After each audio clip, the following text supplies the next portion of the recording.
I like the fact, but there's another part of the movie I really actually like that they kind of blended it out.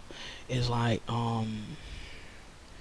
they actually made Freddy like they made the children have a connection to each other. Like there was kind of like there was a plot point in the movie with like all the teenagers went to school together, and they all went to the same preschool.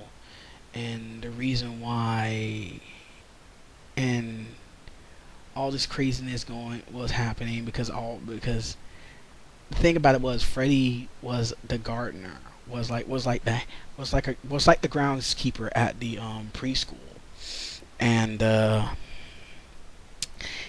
children loved him or whatever else. And I thought that was kind of cool. Like I said, they kind of fleshed it out a little bit more, but other than that, it wasn't too great. Now the ending, on the other hand, I absolutely loved. I'm not gonna say how the ending was played out, but I love how they executed the ending. The ending, the very end of it, like the final 3 or 4 minutes of the movie, they did really well. They did really good with that.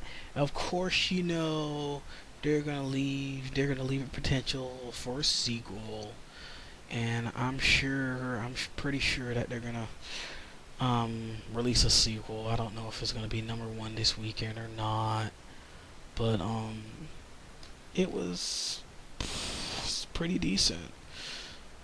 But bottom line is, it's a it's a Nightmare on Elm Street for this generation. I mean, um, how what's the old cliche? It's not your daddy's Nightmare on Elm Street or something like that. It's not what it used to be, but then again, it is. But if they would have stopped with the homages to the original series and the original movie and stuff like that, then I believe it would have been a heck of a lot better. But if they ever come out with a sequel, they need to do their own thing. They don't need to follow Freddy's Revenge or Dream Warriors or Dream Master or Dream Child. They don't need to do those. They don't need to follow those. After this, if they do come out with a sequel, they need to do their own thing. You already established everything everything for Freddy. All you need to do now is to make them into your own. And I think that'll be really good, and to continue Freddy or whatnot.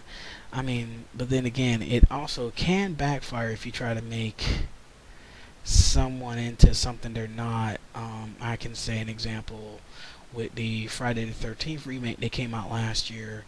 I'm telling you, in case people who haven't seen it or caught it on Cinemax or HBO or whatnot, I'm telling you, Jason in that particular movie, reminded me of Bear Grylls. I'm telling you, he reminded me of like Survival Man or something like that, you know. And I thought it was just like really cheesy, and I mean, it was like overloaded with a bunch of sex and everything like that. I mean, of course, the cardinal rules in those certain movies, you're not supposed to have sex or whatever. I mean, but I mean, that's why that particular movie didn't work, and that's why they say they're not gonna make a sequel to Friday the 13th. My whole thing is, I just hope that this particular remake does not fall into that category on not getting a sequel, or God forbid, making a crabby sequel like the Texas Chainsaw Massacre remake, The Beginning. Now, if it was up to me, I wouldn't even done a remake. I would have done a prequel. Make it like a Seven type movie on showing how how everything went down and how he was a child murderer and how the parents hunted him down and how he was burned.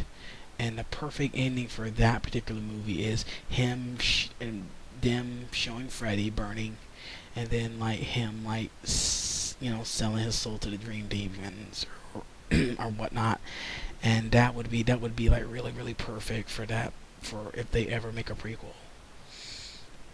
But the bottom line is, it was scary. I mean, to a certain degree, they did a little too much with the jump scares.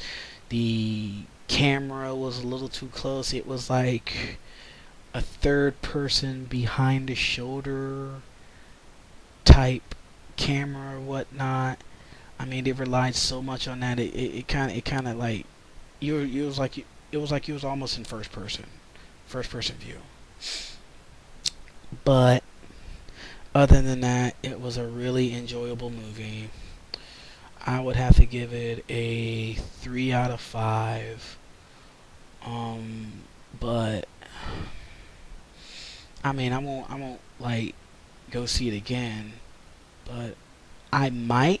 I wouldn't mind catching it like getting it on Blu-ray or DVD or whatnot.